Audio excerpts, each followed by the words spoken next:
In today's first reading, we hear how Sirach is instructing his son. Not a little son, but a grown son. And he says, "My child, conduct your affairs with humility." Most adults don't necessarily want to hear from their parents how to run their lives. But he takes the point and the task at hand, because he's talking from a sense of wisdom, knowing that, not that his son is not good, but because his son could be that much more. He wants his son to excel in every aspect.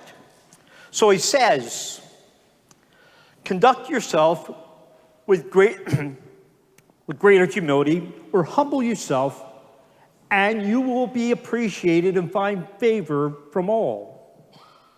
And most importantly, from God. When we come to Mass, we come not thinking of ourselves first, we come thinking of others. It took me a long while to learn that when I was a kid, because in my mind and my family, it was always about me. Six kids, and my father and I would have these constant battles whereby I would complain and he tried to set me straight. And when I said, I don't want to go, I don't get anything out of it, he goes, who says you're supposed to get anything out of it? Now, get your butt in the car, and when you get to Mass, pray for your mother and me, as well as your brothers and sisters. You think about that first. Then you can, if you wish, stay at the house and share in the gifts of the food at the table. Wow. He goes, because I can't tell you have to go to Mass. You don't have to. You just can't live here.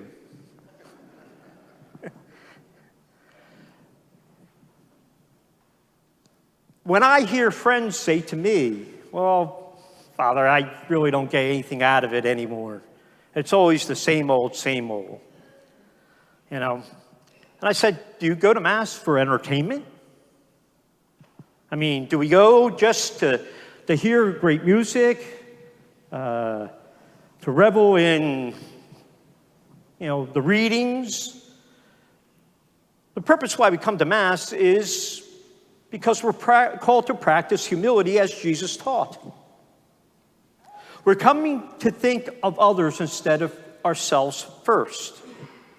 You see, Jesus, who existed for all eternity, humbled himself and took on human flesh through the Virgin Mary.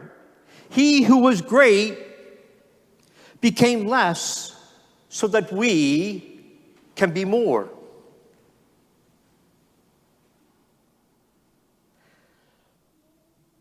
Practicing humility or being humble isn't,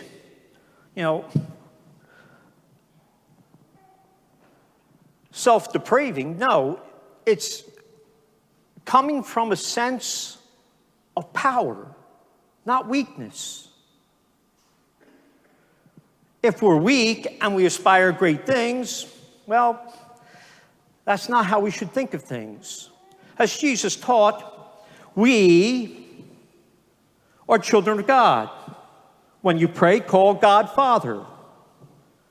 And if you're a child of God, you understand that you, because God is all-powerful, have power.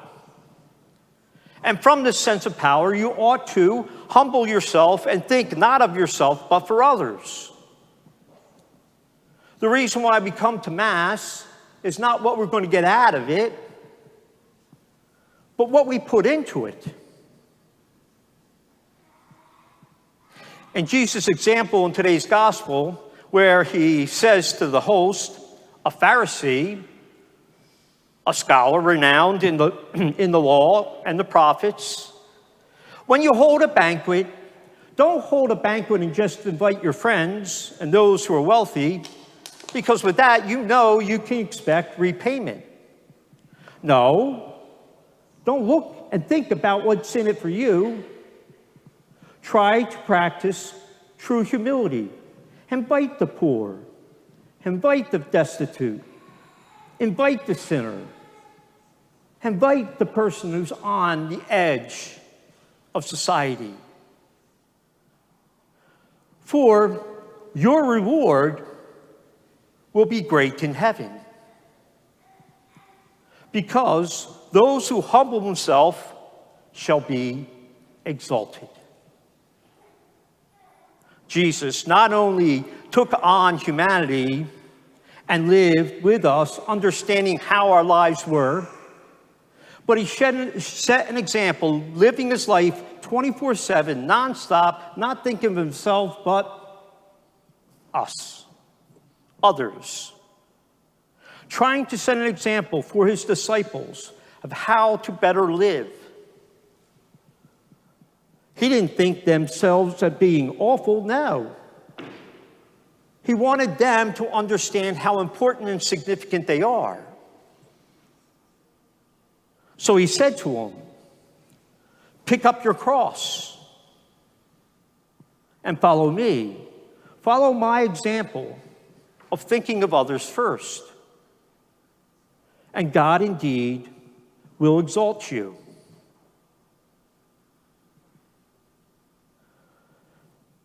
All too often, we live in a world where we don't really practice humility. We don't acknowledge ourselves as being important or significant. In fact, we don't even teach our children humility anymore. We need to understand that there's something far greater that we can do than meets the eye. Instead of coming to Mass with what I have in mind, what I need, and albeit that's not unproductive, it's not something you cannot or should not bring before God. No, that is always there. But if we take the time to put others first, everything else will come with it. And if we come in our minds and hearts with certain names of people who are in need of prayer, who otherwise wouldn't be here, they are brought up before God and his altar, his table of sacrifice, and they and their sins are forgiven, and they in turn are lifted up.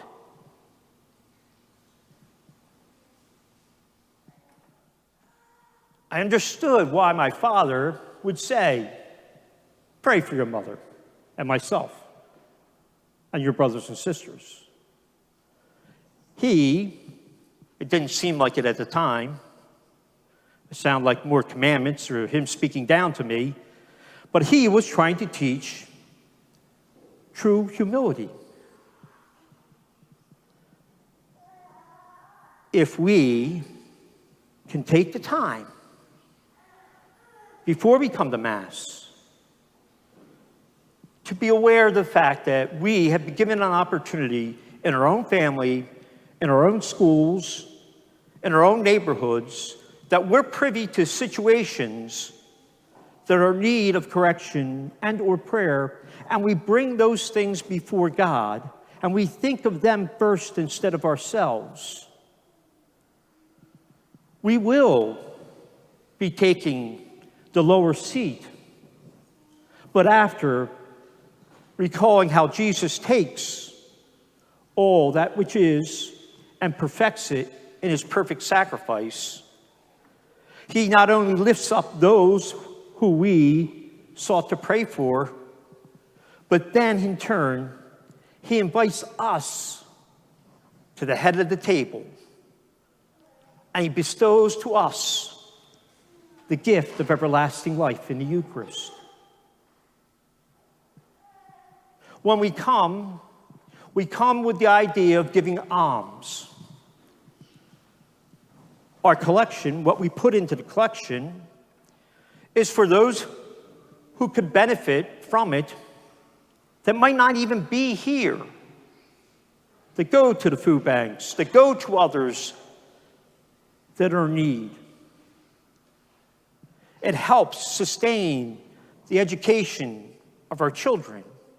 It helps us deliver the message of Christ, that we are important, that we're made in God's image and likeness, and that we have a power through our baptism to make a difference in this world. That's why at the end of that reading of Sirach, it says, fire is quenched by water. Our baptism. The fire that we receive through our sinfulness is quenched in the waters of baptism. We who have been baptized now are called to give alms for the forgiveness of sins. That's why we come to Mass, because we come to practice humility.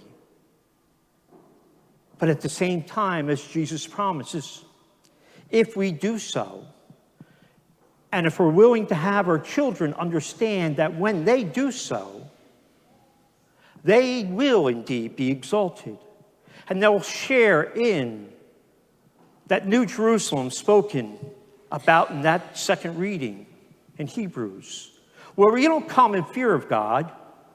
We've already been forgiven by him.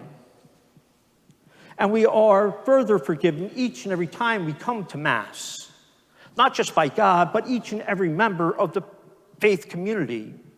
And we're all lifted up. We need to appreciate this great sacrament and what it means.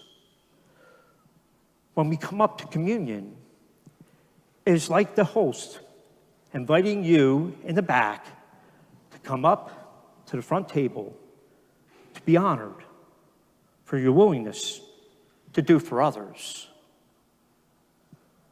And may we all, by doing so, be exalted and receive God in the eternal banquet of the New Jerusalem. Much more goes on than meets the eye. As a kid, I didn't fully understand it. My father tried to beat it into me. It took much struggle before it even possibly landed, but nevertheless, it is a lesson well learned. So we take the time. Think of people in your life who are in need of prayer. And when those gifts come up, allow them, their names, to come before God. And he, in turn, will accept them, perfect them, draw them into his eternal banquet, and then bestow to us the gift of the Eucharist, the gift of everlasting life. May God bless you and all those for whom you pray.